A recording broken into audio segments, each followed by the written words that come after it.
I think we're live.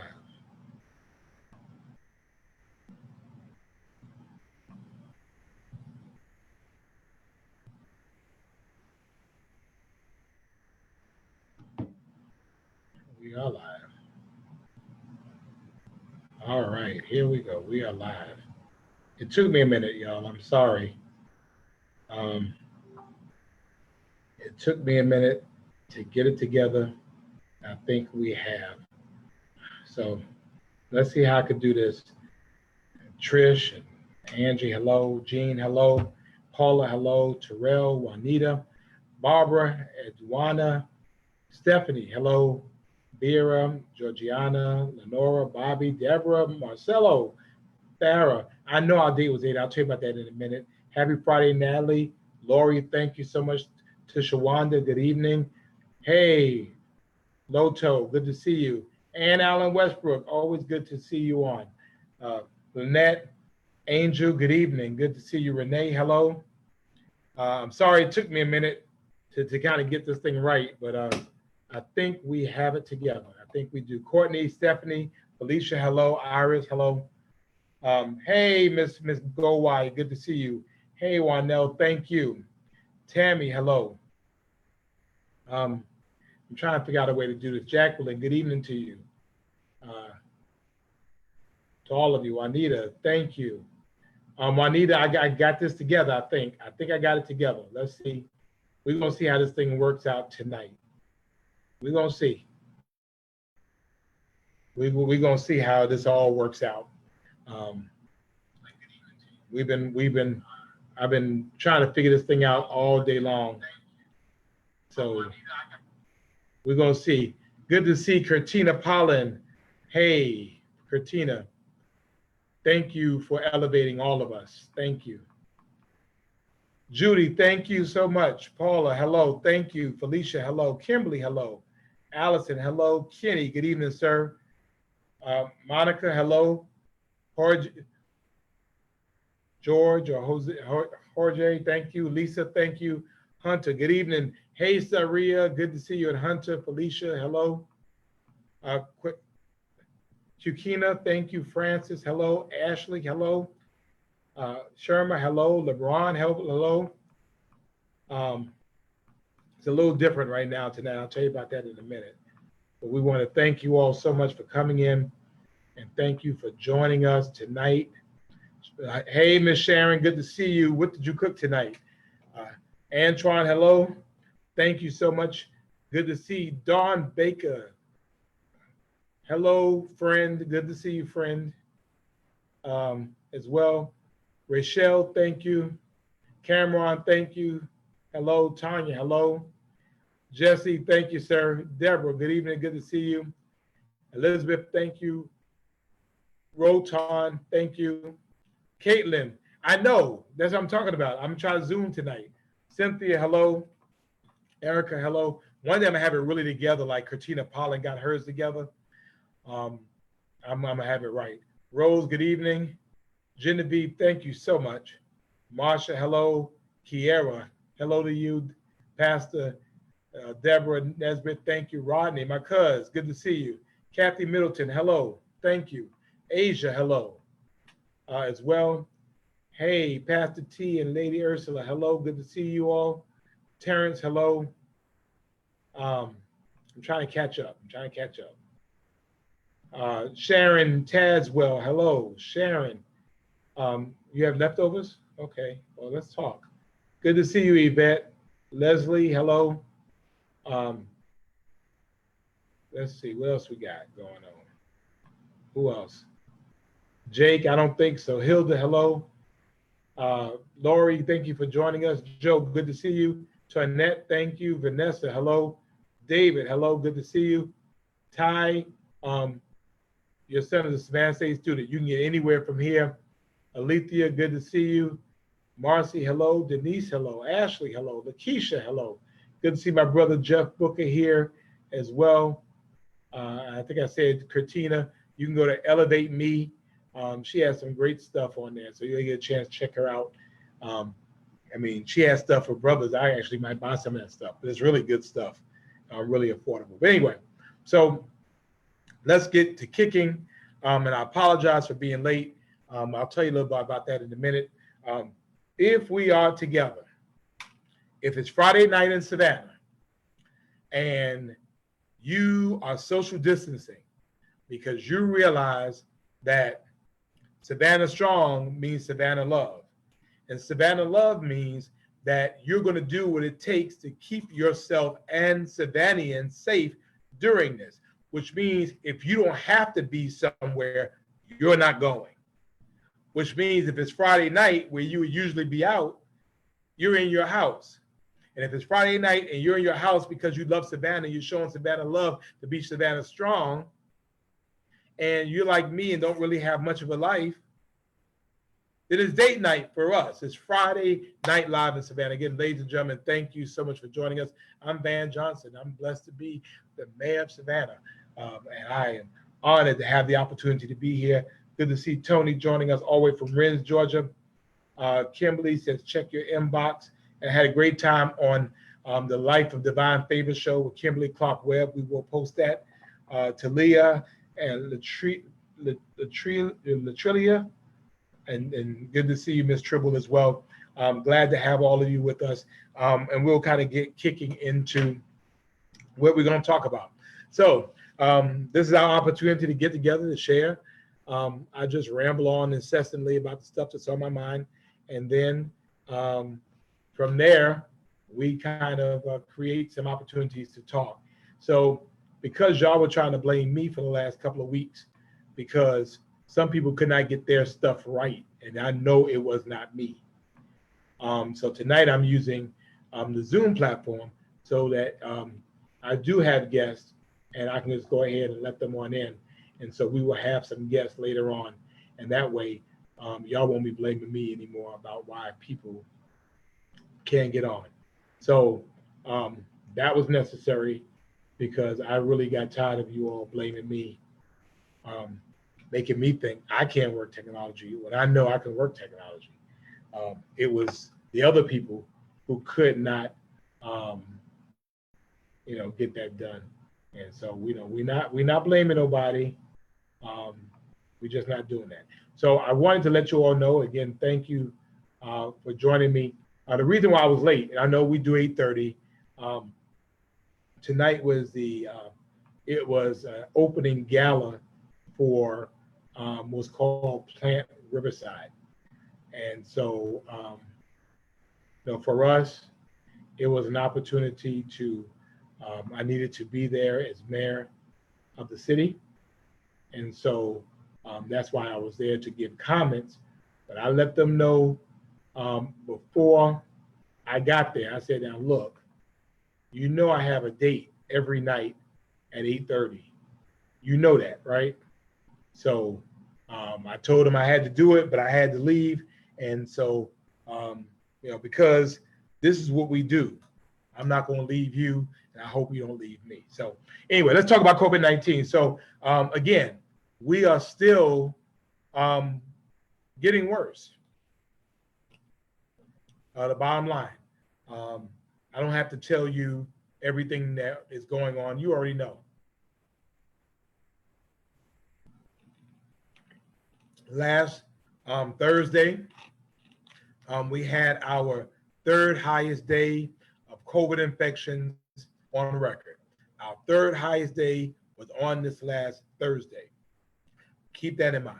The second thing I want you to keep in mind is that 2/3 of all the infections occurred within the last 3 weeks. 2/3 of all infections have occurred in the last 3 weeks. We also have had we have about 150 people in our hospitals being treated for COVID-19, and it's been that way for nearly 2 weeks at this point. More than 1,800, get that with me, 1,800 COVID-19 cases in our Coastal Health District are people ages 20 to 29. So to you younger people, for those of you who have younger people, particularly for those of you who have younger people living their best life in your house. You can't do nothing with grown folks outside your house. But if they live in your house, they're eating your food, wearing your clothes, sucking up your air conditioning, they live in your house, you need to be concerned because um, the out of the 1,800 cases, there are the 1,800 cases involve people ages 20 to 29. 1,800 cases, 20 to 29 years old is 1,800 of our cases, compared to about 1,100 in cases of people over 60. So really, it's this younger set that we have to be concerned about. Our positive percentage of testing right now is about 10.5%. So I wanted you to know that as well. This is still very, very real. And we know that in states across our country, in Florida, in Texas, in Arizona, California, are now what they're characterizing as New York times 3. It's bad. And again, my goal, my role, because somebody told me the other day I was fear mongering. I'm not fear mongering. I mean, I'm telling the truth. And it amazes me how many people can sometimes get up here and tell me, now mind you, they don't have NAIR 1, and I use that term NAIR 1 because it fits here, NAIR 1 medical degree, but they're going to tell me that COVID-19 is made up out of somebody's mind. Well, you tell that to people I know that have had a family member to die of COVID-19. Tell them it's not real. Tell them that it's not real, that because of hospital restrictions, when that person they love goes into the hospital with COVID-19, that they are not able to visit them in the hospital.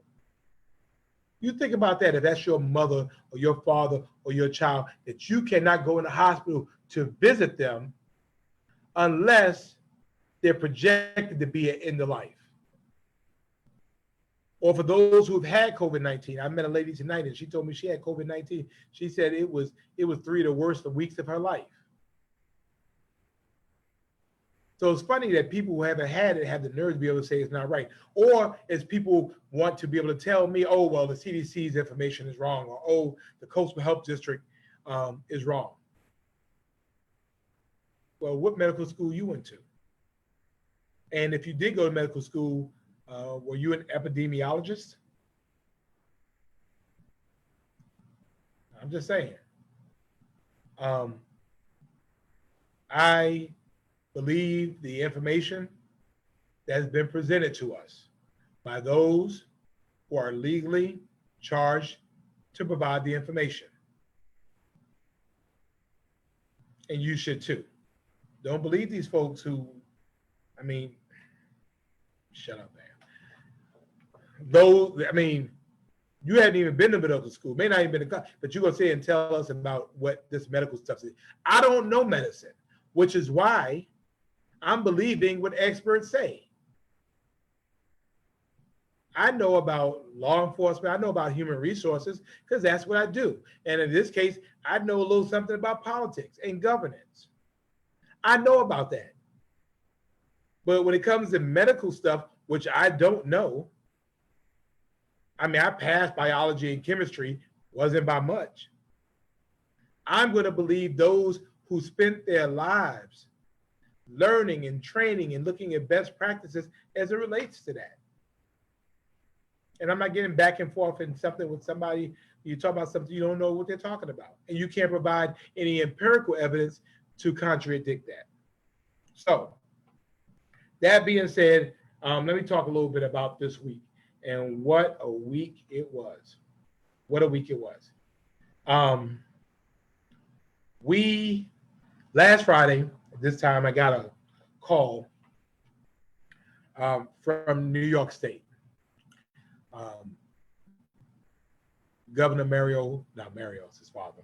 Governor Andrew Cuomo is the governor of New York State. You all are certainly familiar with him. New York at one time was the epicenter of COVID-19. I know it because my parents and my family, some of which had COVID-19, were locked down in their houses for months. I know because I have friends that are funeral directors that are in the medical industry that told me that it was absolutely pandemonium there. I know because I had people to die that I knew and loved because of COVID-19. I know that it was so many people that it took sometimes 6 to 8 weeks to bury them because it was so many people. I know that out of hospitals that were in the community, that they had to bring refrigerated trucks to put the bodies of people that died of COVID, to refrigerate them in an effort to slow down decomposition before a funeral director could get to them. That's what I know. I know that on April 15th or so, Governor Cuomo instituted a statewide mask mandate. I know that. I know at one time in this country, New York State was the worst in this country. I know that. I know now New York State is at phase 4. Phase 4 means that they are open, essentially wide open. They are opening zoos in New York.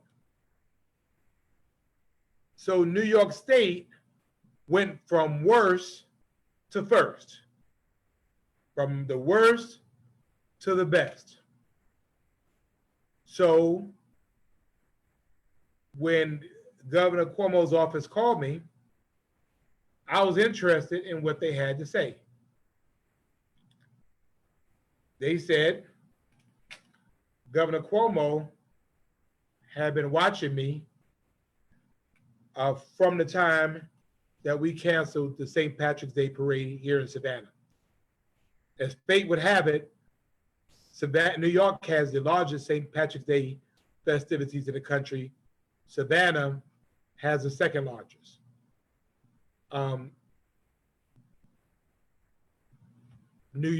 Savannah actually canceled ours first. Then New York canceled theirs afterwards. And from that time, they had been watching what has been going on in Georgia, and specifically what was going on in Savannah. So Governor Cuomo calls me, and he knows automatically that I am from Brooklyn. He knows my parents are from Brooklyn. He knows what part of Brooklyn I was from. We knew some of the same folks. And he said, Mr. Mayor, we want to be of help. And how can we be of help? This was last Friday, a week ago today. And we talked a little bit more about what Savannah's needs were as it related to testing and making sure that we were making testing available to those who needed it. We talked about Savannah's need for PPE. We talked about various ways that New York could help Savannah. So he said, I have some ideas, and we talked a while about what those ideas were. And so that's essentially what happened. Next thing you know,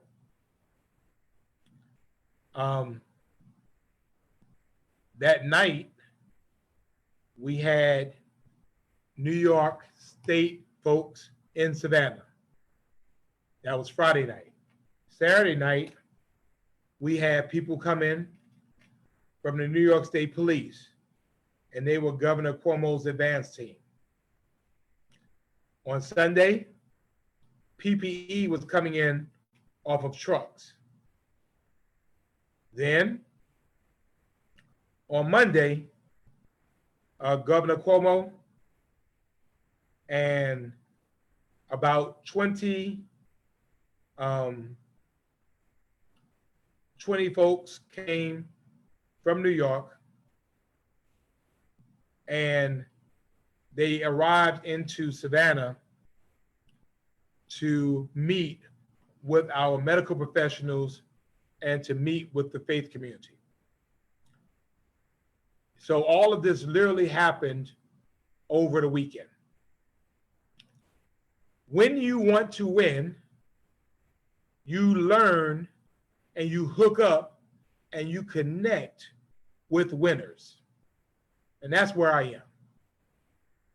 When I want to be successful, me personally, I look to emulate people or the practices of people or the techniques of people who have been successful.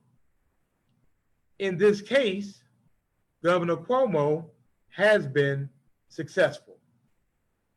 The other thing is, when somebody wants to help you, I was always taught, because I was taught right, is that when someone wants to help you, you say, thank you. That's what I learned. That's what I learned. And that has been the interesting thing about it all.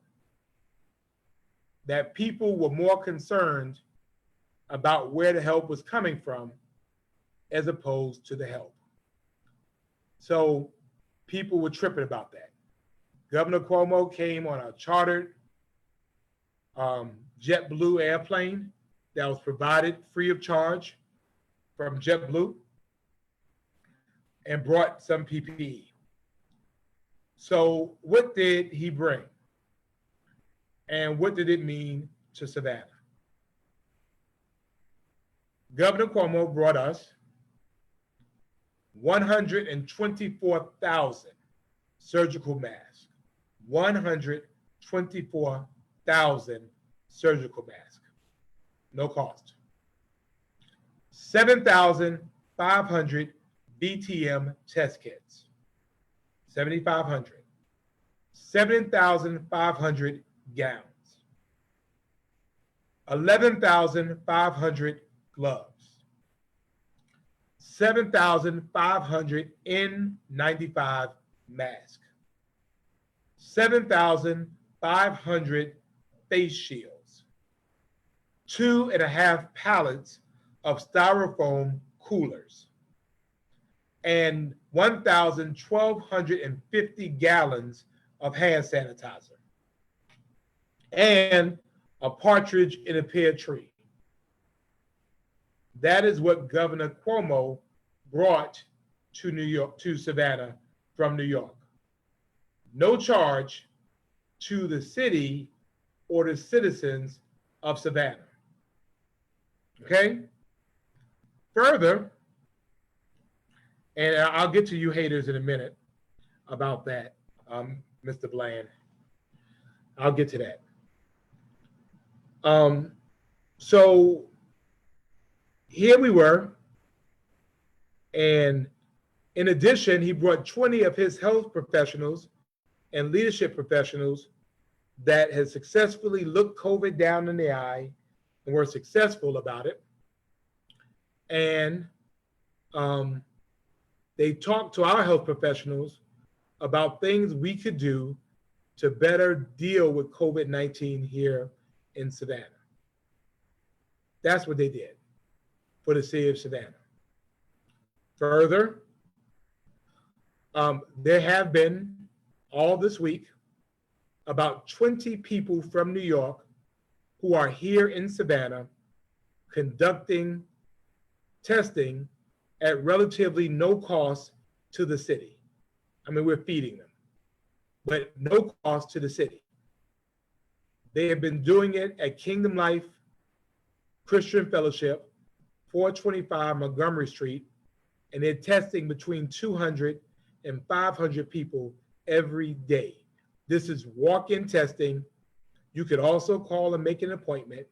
This is not a charge to the citizens of Savannah. It is out of the generosity of the state of New York, Governor Cuomo, and Kingdom Life Christian Fellowship and Pastor Charles Roberson. That's it. And they're testing our folks, and people have been coming. This helps to address some of the bottleneck issues and some of the long waits that we've had in our Savannah Civic Center line, and we need to make testing available and accessible for those who need it. So if you live on that area, which is the mid to the south side, you have a place you can go. They're testing today. Well, they tested today.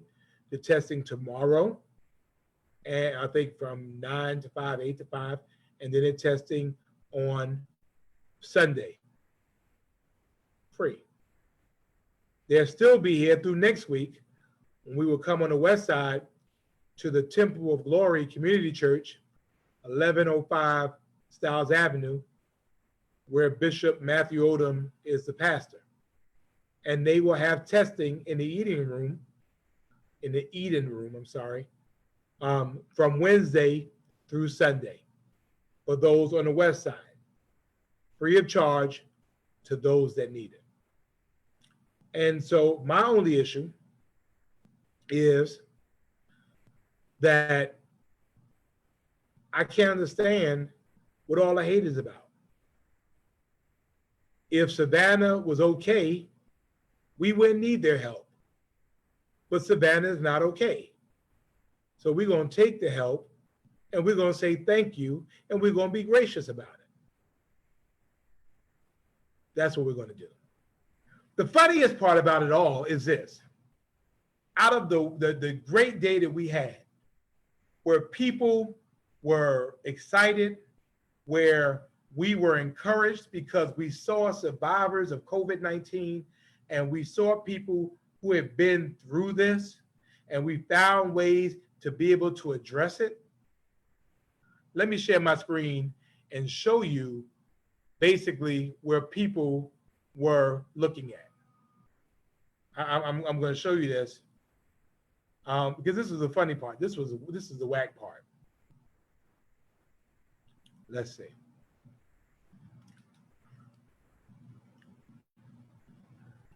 That's what y'all were mad about. I mean, that was the wildest part about it to me. Now, this occurred at the end of the press conference. What occurred was we were social distanced throughout the entire thing. And at the end, I made a presentation to Governor Cuomo, and he made a presentation to me. I, because I was speaking, left my mask on the table. And when Governor Cuomo got up to receive it and give me one, he gave me one.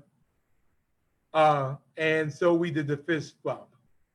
And so for those of you who were so small-minded in my mind to look at that and try to use that to characterize the significance of the day, the point was that you were missing the entire point. You were missing the significance of the entire day. You were missing what this was all about. That's the sad part. You missed it. You were missing what it was that this day was all about. And the problem was that as you overlooked and saw the things you wanted to see, you really missed the point of what went on. What you did not see, and what you chose not to see, was really the significance of the entire day. What you did not see was really what occurred throughout the course of the day. What you did not see was this. I'll share it again. Let me see. I can get to my share right, so you can see really, really what's going on during the course of that day. Let me get it right. Here we go. There we go. This is what you didn't see.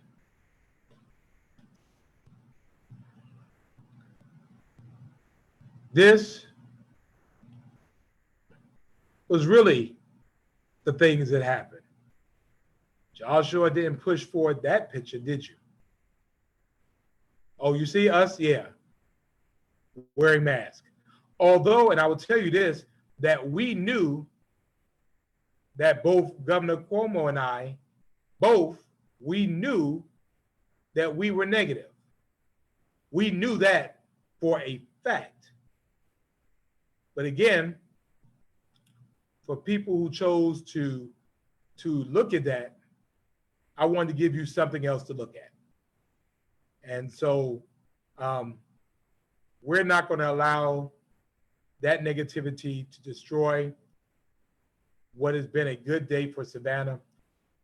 We literally received more than 165,000 pieces of things. 165,000 pieces of PPE. 165,000 pieces of PPE. That's what we received. We only have 146,000 people or so in the city of Savannah. So we literally received PPE enough for every man, woman, boy, and girl, and still a couple of thousand visitors. That's what you missed. So that's the deal. So I'm done with it, and that's where we are. So we still have a mask mandate in the city of Savannah. You are still required to wear your mask. You're still expected to wear your mask. And we trust that you will do the right thing for your city. We know that you will, and we thank you in advance. So, and I'll go ahead and hit this right quick, and then I think Dr. Levette is on for real tonight. So we definitely want to get her on. So you'll see some folks putting up some stuff about a lawsuit about First Amendment rights, whatever the case may be. This is what happened. I've told you before and then, and you all know, I don't mind people coming on my page and disagreeing with me. I mean, I have thick skin. I don't mind you having a divergent opinion. I don't mind you expressing your opinion, even if I don't agree with it. What I will not tolerate is someone being profane or harassing or disrespectful to myself or anybody on my page. So I had 2 lawsuits against me because 2 people acted inappropriately, and I blocked them. And so they filed lawsuits. Neither one of them lives here, but they tried me and they got blocked. So we settled the lawsuit and I unblocked them. If they go there again, I will block you again. What you will not do is be disrespectful on my page. What you will not do is disrespect other people on my page. You have the right to express your opinion all day long. And don't think I'm not afraid to express mine. But be very, very clear. If you go there, on the block list you will be. And if you want to sue me again, have at it. I got lawyers too. Got it? So for those who keep putting that thing up there, that's what that's all about. And it is what it is. Don't try me. You go there on my page, you shout, get blocked. With the quickness. So when you see me later on, when these folks get on here, is what you will see when some of those folks do that, you'll see me because some of these folks are trolls. And when you see me put troll alert, I want you all to know that's what those folks are. They don't live here. They don't have no business here. Nothing here concerns them, and they just want to try to harass me. And guess what? I don't feel harassment from you, but I will call you out for who you are. So you come with it, I'll come with it too. That being said, busy week in our school system, and I'm so glad to have with us Dr. Ann Levette for real, because it's not my fault. I kind of wanted her to talk with us a little bit about what's going on in our school system, and I hope that this works. Let's see how it goes. Let's see. All right, Dr. Levette, we gotta see you, baby. Now, come on. You know I gotta see you. Or you're connecting to audio. Okay. We're waiting for our superintendent. Now, can we see you? Or nah? Let's see. All right, Dr. Levette, we gotta see you, baby. I can see you, Mr. Mayor. See, to all of these haters that said I did not know how to work technology, look, I got you here. How you doing? I can see you. How you doing? I am doing well, and just very proud of what you were able to accomplish this week. I want you to know that when you're serving in the public, sometimes it's not doing what people expect, then we can expect for people, some people, to not understand and to not appreciate. But for those of us who understand your commitment, we just say thank you, and please continue to do the work of the people. Thank you so much. So I know it's a long, rough week for you. Where are we with our public school system and reopening and all this other stuff? So like you, Mr. Mayor, we are very concerned about the numbers. The numbers are not coming down. We have deemed it unsafe at this time.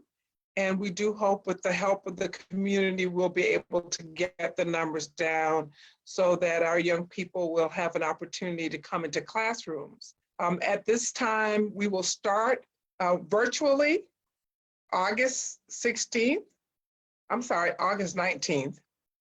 And our expectation is that the young people will have their devices and they will have a much better experience than they had in the spring. We'll have a lot more support systems for them, and they will start virtually on August 19. We will keep monitoring the numbers in hopes that they will decrease. And once they have decreased, our intention is to have them return to the classroom. Now, what that will look like will depend on how those numbers are and how many parents will decide that they actually want their kids to return when the numbers are lower. I do believe that we will get the numbers lower by working as a community. But for now, we'll start virtually. And when the numbers are down, then we'll get the young people back in the classroom. Unmute. Dr. Levette, admittedly now, this has been an extremely difficult time for parents. People have to work. It's a two-part question. But people have to work. Parents need options, particularly single parents. They can't leave their 8-year-old home by themselves all day. I know this was a big part of your consideration. Tell us about what your thought process was as it related to, those parents that really have very few options. So we understand, I'm a parent and I'm a grandparent. I would not want this option for my children or for my grandchildren, but I also don't want to apologize to someone because their child has um, come to a school building where things are supposed to be safe and contract the virus. Now, I've also read and entertained like everyone else, oh, children don't contract the virus. That is not correct. Children do. But also, children are not the only people in classrooms and in schools. Adults are there as well. We have 5,600 employees, and they are also subject to contracting the disease. Now, here's the thing. If a child transmits to an adult, or an adult transmits to a child, or somehow it is transmitted, you have potentially up to hundreds who are also either in quarantine or could possibly be infected. So I've heard Alderman, camp is not 800 children. Camp is not 1,000. Camp is not 1,200. Camp is a very limited number of children. So we are working with nonprofits in the community, daycares who've indicated they have openings, and also our ministers and our pastors who have said, we are willing to open up our space. Not everyone can do that, but those who can, we're working with them to help them get space established for parents who may need that option. Right. We have Now, also recommended. well, I was just going to. go ahead. I was just going to say we also recommended that we we look at how some of the parents can work together to rotate in terms of child care. We are not in a position to offer child care services at this point, but we are working with nonprofits and others in the community who want to offer such a service. Right. Yeah, because I think that's the problem. People were just talking about it being safe for kids. We have teachers, we have paraprofessionals, we have cafeteria professionals, we have bus drivers, we have custodians, we have people that do have underlying health issues. I mean, I guess my concern is that you have a classroom full of kids and you have a teacher that gets sick. You know, the kids would be fine, but what about that teacher? I guess you have a responsibility also to protect your employees as much as to protect the kids. Correct. And I really want people to hear that, because I think when, we talk about all this stuff, oh, the kids can't contract it, but the kids aren't in a bubble. They're not in the classrooms, not in the hallways, not on the buses by themselves. There are adults there. And if those adults happen to be positive, then there's a possibility that that can be transmitted to another adult, but also to another child. Right. One of the things I have to be concerned about, because see, people want what they want. So I want you to open up the schools. I want you to put the kids in, and I'm not worried about my child contracting the disease, but the minute they do, then that's when we'll hear it. And we have enough going on where I'm having to say, I'm sorry to parents, or I'm sorry to relatives when young people their lives are cut short, not because of something we've done, but because of something that's happened. And now I'm going to put them in harm's way. I think we have a responsibility as a community to wear our mask, wash our hands, maintain our social distance, and stay home so that we can get these numbers down. I think if we do that, then we can get our children back in the classroom. And the interesting thing about that, Dr. Lynette, is this. And to be honest with you, I'm the mayor of this city, but I really am glad I'm not in your shoes. Because I think your decisions are much harder and have much further wide implications than mine do. Do you remember Jaws? Yes, Back in the sir. day, I mean, the first Jaws. And to me, this is a leadership lesson of sorts. Remember the sheriff, the guy, he opened up the beaches. Yep. Even though there were reports that there were sharks on the beach. See, some of y'all are not old enough to remember Jaws, like the first Jaws.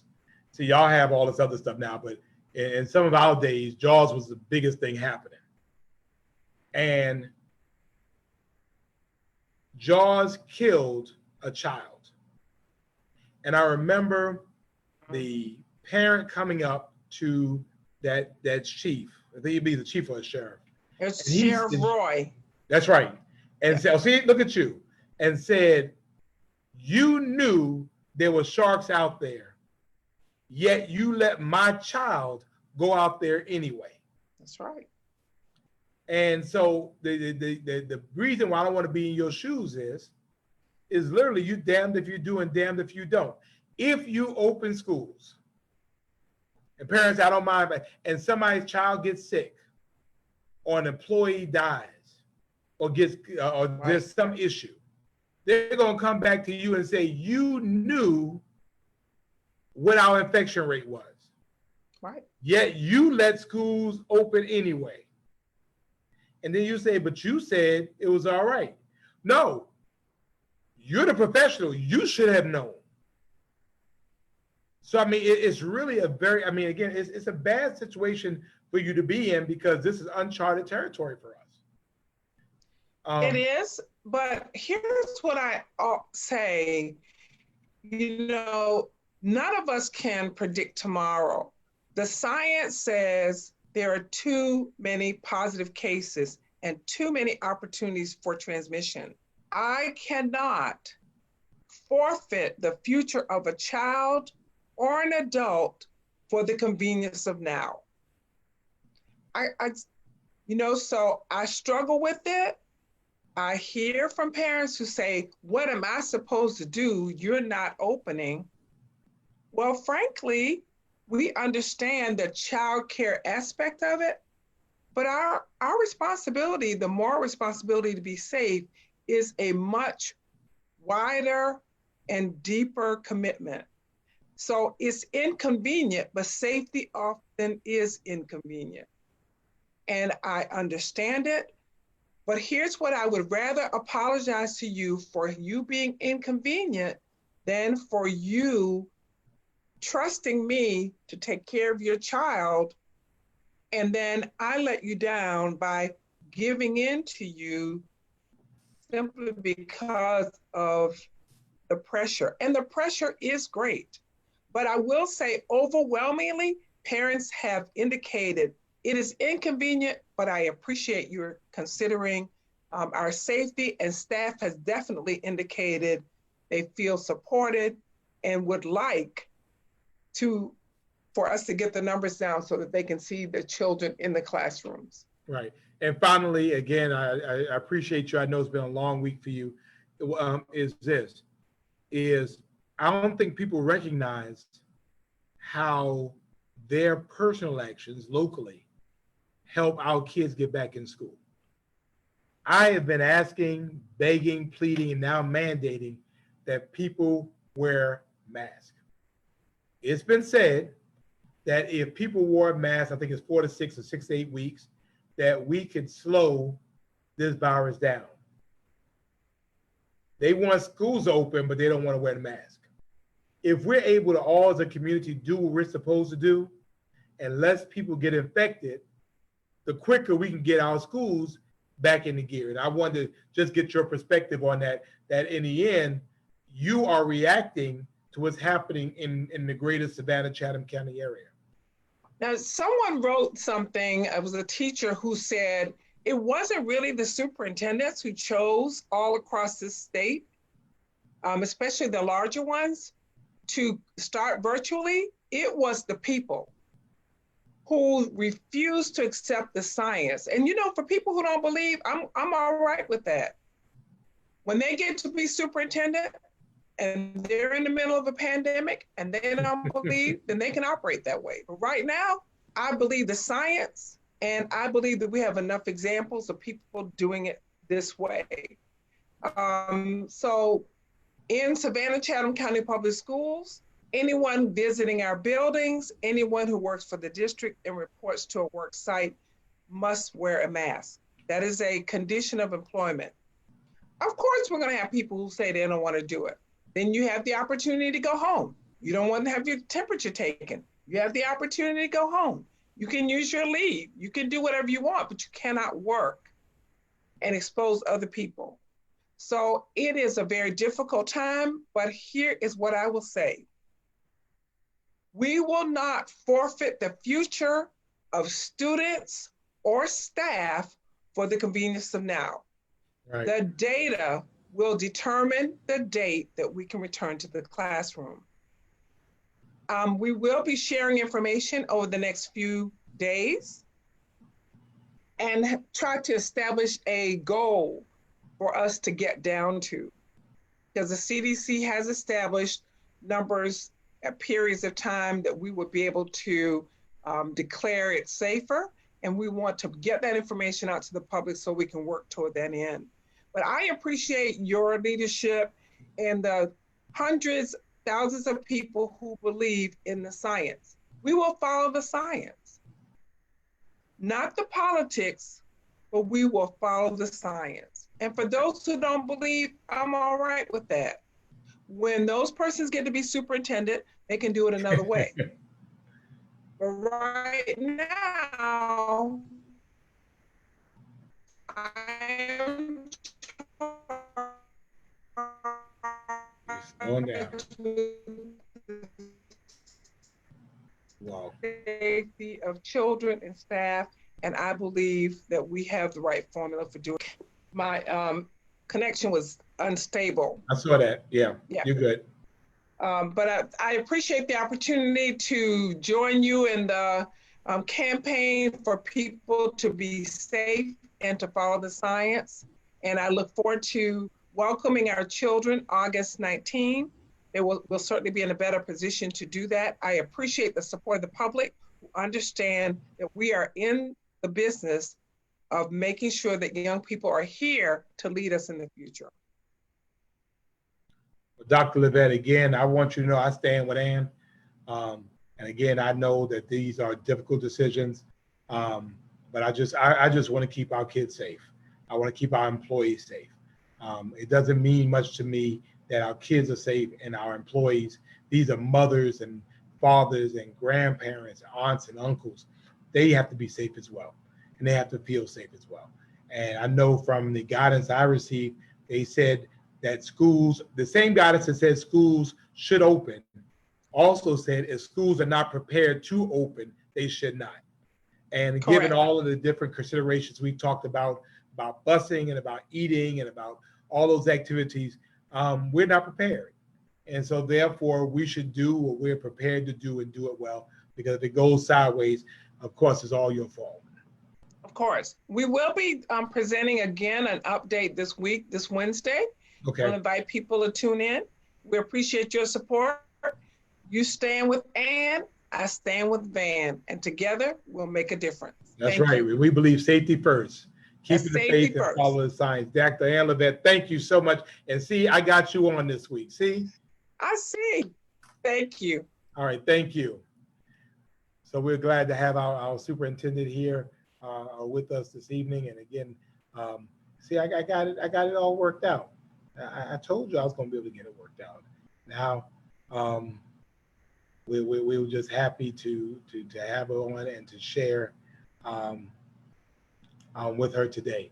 And so finally, and I think I'm out for time, talking about the census. We got to talk about the census. We have to talk about the census because we have to get our numbers up. And so we're glad to have with us, I believe, which we'll be letting into the room, the Reverend Thurman Neal Tillman, who is with the Census Bureau. We know him as the pastor of First African Baptist Church, but he has been working hard to make sure people are counted. And so we are glad that he is with us. Pastor Tillman, Are you with us? Can we hear you? I cannot hear you. There you go. Well, first of all, you wrong for coming on this set with an Atlanta Falcons shirt on. You dead wrong for that, sir. Oh, that's even worse. That's even worse. Good to see you, Pastor. Greetings. Thank you so much, man. I thank God for you as mayor for all the work you're doing. And I'm grateful also for Dr. Ann Levette. I heard people say, I stand with Van, I stand with Ann, so I want you to count with Tillman. We're getting ready to get everybody counted. We listen. You talked about a figure earlier. You said that we are 156,000 in the city of Savannah. Well, 146, yeah. About around 146. Well, we think, but believe it or not, we think we're well over 150,000, but the census says different, so we have to go with that number. Well, let me help you right now. We're actually 75,774 because we only 51.9% counted. And that's the number we'll get stuck with for the next 10 years if we don't get everybody counted. Right. We are 62.4% in the USA right now. We're 58.2% for the state of Georgia. We're 55.5% for Chatham County. And we're 51.9% for Savannah. So now we need to move to make sure that Savannah, everyone gets counted. And instead of just talking about the importance of the census, because I know that everyone who's listening and everybody who's participating here with you have already gotten counted, have already completed those questionnaires and sent them in and gotten online to 2020census.gov. So what can we do now to help encourage those who have not done it yet? That's what we want to talk about just for a moment. Pastor, what can we do to encourage those who have not done it yet? All right. First of all, everybody influences somebody else. They're trusted voices. People trust other people. Now, they might not trust the same people, but there's somebody who they trust. So we need you talking to relatives. We need you talking to friends. We need you to talk to everybody else and find a way to let them know this is so important for the entire city, for the county, for this nation, that we count everybody. Everybody can count. The census is private, it's confidential. Whatever information you put in that census form cannot be shared with anyone else. If anybody decides to do that, they're going to be fined up to $250,000 and or spend up to 5 years in prison. So that information is confidential. Your landlord won't get it. If there's 8 people in the house or 10 people in the house, and it should only be 2 people in the house, put all 8 people down. We got to count everybody. The landlord cannot find out. Nobody else can find out. It's private, it's confidential. Now, what we can do is that we got a couple of initiatives going on right now. This is a very special weekend. Right. It's a weekend where we're trying to get all of our faith community to talk about the importance of the census and maybe even do a video to show everybody the importance of participating in the 2020 census. We just want them to say a word about it. Again, trusted voices telling other people about it. And I don't know, you may have a video you ready to run. If you ready no, keep on going, keep on talking. I'll get it. All right. So we listen, and I know that if everybody does this, and along with that, that's the only faith part. The second part of it, let me get right to that. This is something everybody who's listening and everybody who's comes in can do, is that we're asking you to participate and put in hashtag 2020 census push GA. Hashtag 2020 census push GA. Take a picture with yourself holding a sign saying, I support the 2020 census, or I completed my census because I love my family, I love my community, I love having schools, I love having roads done, or whatever else, whatever reason you want to put on it. Take a picture and put it on hashtag 2020 census push PUSH GA. But I know, because you're our mayor, I know you wanted to say, and they could do a second hashtag that says hashtag 2020 census push SAV. So we'll know that these are actually not just in Georgia, but they're folk who are actually in Savannah. And we're going to ask people to do that. Putting that up so everybody can get that. I think I'm ready. Okay. All right. So here's a video that will go to the faith community, and there are 2. One could go to all faith, and Mel's going to show it this time.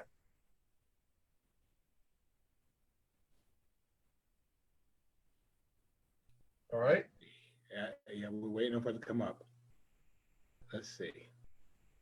The 2020 census is really important, and what I wish everybody knew about the 2020 census is really how important this data collection is for our community. The community actually looks up to the faith leaders and giving them information and being the voice and a trustworthy advocate for who they are. There's no stronger thing we can do to build this country and to make it feel more safe for more people than to say, I am going to show my courageous leadership and be counted. Everybody counts with God, so everybody ought to be counted in this sense. John Maxwell says everything rises or falls on leadership. I say to you, let's lead.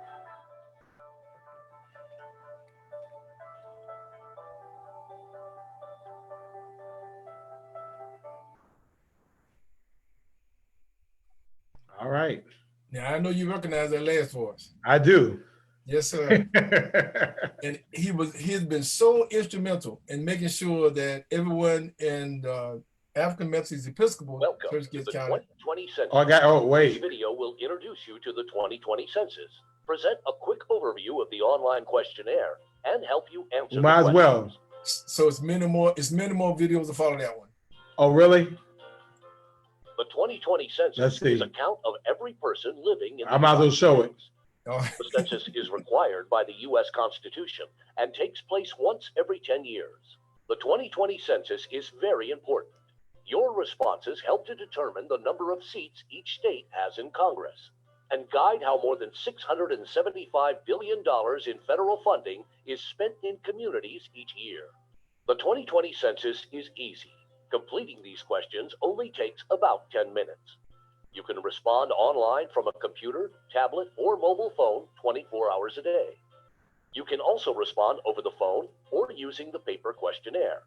If you respond, we may not need to send a Census Bureau interviewer to visit you. An interviewer may still visit if you respond late, if we have follow-up questions, or for other surveys. Your information is confidential. Federal law protects your responses. Your answers can only be used to produce statistics and cannot be used against you by any government agency or court.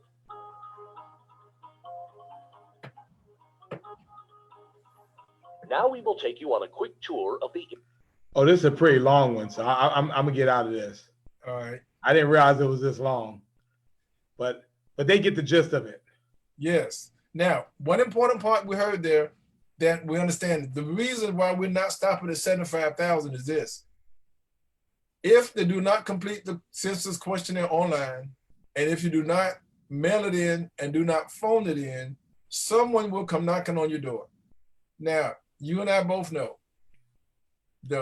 where we are now with the coronavirus, COVID-19, you really don't want folk knocking on your door right Don't now. come to my house. Yeah. Don't come So- to my house. Listen, we Nah. want you to do this. We want you to avoid the knock. Right. Avoid the knock. Go ahead and go to 2020census.gov and complete it, or go ahead and phone it in at the 800 number, or go ahead and mail it in what you've received already.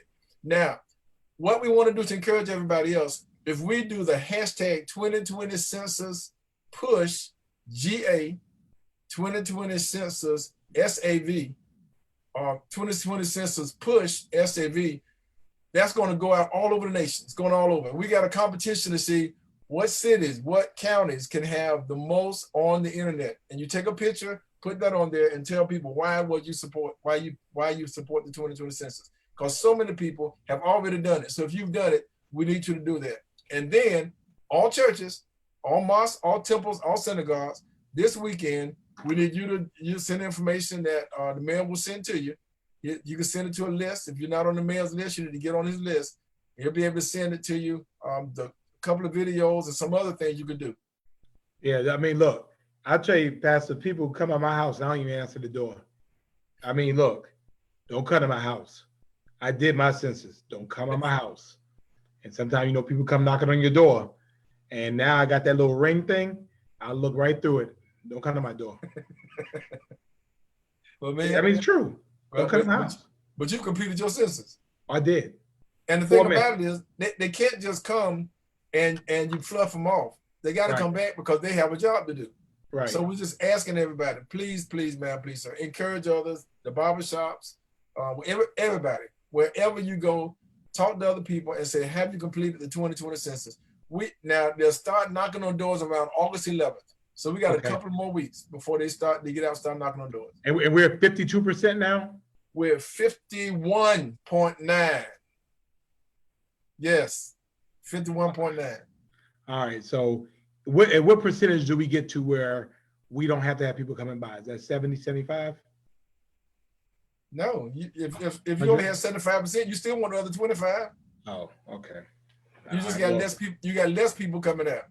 Okay, well, we need to get this up. So, I mean, I know these folks. I mean, they're good. But what I will do is I will publish this on my page, ladies and gentlemen. If you would take the videos, spread those out, and also the picture with the hashtags, we'll put that out so you'll have it.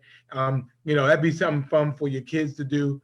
And let's do that so we can, you know, do we win something if we have the most? Yes, definitely. You have more dollars coming into the community, and you have greater representation.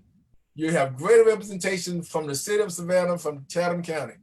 But you will have dollars that you will not have if we don't get counted. That's true. I mean, everything we're doing now, I mean, when we're talking about, for us, CARES Act funding, HEROES Act funding, all of those things are dealing with our ability based on population. And when you talk about representation, you know, at one point, I know you noticed, at one point, Chatham County actually had 2 representatives in Congress. We had 2 of them. Now we just have 1. And I'll just leave it at that. So, you know, it's so important. But Pastor, I want to thank you so much for all the work. I saw Pastor Andre Osborne out there, and I see some lady, I think she's a stalker, LaWanda Tillman. She's stalking you. She's saying 51.9% won't show Savannah the money. So I don't know why she's stalking you like that. And good to see Alderman Dietrich Leggett that joined us. And Alderman, if you're on, then that means that that event is over. I'm supposed to be going back to, so I guess so. But Paul says that we're not only halfway through the year, and I agree with him. We have to do better than that, and we can do it. Also, Natasha told Chantel that she just had an interview tonight. So y'all still hiring people? Yes, they're hiring people. The actual people who have to knock on the doors have to still be hired. And they're hiring them. If you want, so I mean, if you want to work, I mean, how much, where you go? 2020census.gov/jobs. All right, I got Kenja Kente is doing her census right now. Thank you so much for doing your census. Thank you. So now I can tell you, our mayor is not a lying prophet. We now could be at 52%. I hope so. I need 52%. If she filled it out, got others fill it out, we could be at 52 tonight. But we want to be at least as high as 62. We want to pass the U.S. level. So Savannah ought to be somewhere around 70%. And we could do that if we really go and touch everybody and ask somebody to do it. So simple to do, and yet so important. And thank you for all your efforts with helping with the schools, the universities. And I thank Dr. Ann Levette for all she has done and what she continues to do to make sure that those who connected with our school systems are making sure that everyone gets counted as well. Well, we thank you so much, and we appreciate all the work that you're doing. I saw Pastor Andre Osborne out there in the room, so I want to thank him as well. And Pastor, help him work his technology, because last week we were trying to get him on, and he couldn't work his phone. So, but we're grateful for he's a gifted pastor and musician and all that, but he was not able to get that phone thing right. I don't know why, but we want to thank you so much, Pastor. We appreciate you. Okay. Thank you. Appreciate you, man. All right, thank you. So, ladies and gentlemen, that is about ready to do it for us tonight. We appreciate you taking the time to join us. And look at that, I'm right in time. I know it was a little bit later. Please accept my apologies. Again, I was trying to take care of the city stuff. You get a chance. I was down at the new Kessler property. This is $350 million investment. It is Savannah's newest 5-star hotel. It is the JW Marriott. It has 4 rooftop bars. It has, it's added literally yards and yards of new riverfront there. It has a sushi place, it has a Mexican place, it has a pizza place, it has an ice cream place, it has a seafood place. It opens up on next week, but it's really something to see. It has, it has dinosaurs. It's a whole thing all within itself. So, the city did have some money into that to help build a parking garage to help us to, it'll give us about 200 parking spaces that we will have for people to use on that side of town, which will help to relieve some of our parking issues. So get a chance, go and check it out. But ladies and gentlemen, we want to thank you so much. Thank you for sticking with us. Thank you for your prayers. Thank you for recognizing that our best days are before us. Thank you for not falling for foolishness. Thank you for remaining positive. Thank you for dealing with the haters. Thank you, thank you, thank you. We are Savannah Strong because we show Savannah love, and we show Savannah love by wearing a mask. We show Savannah love by washing our hands. We show Savannah love by social distancing. And if we do all those things, the day will soon come when we can look at COVID-19 in our rearview mirror and talk about it in the past tense. So, ladies and gentlemen, thank you so much. Wait a minute, what you said?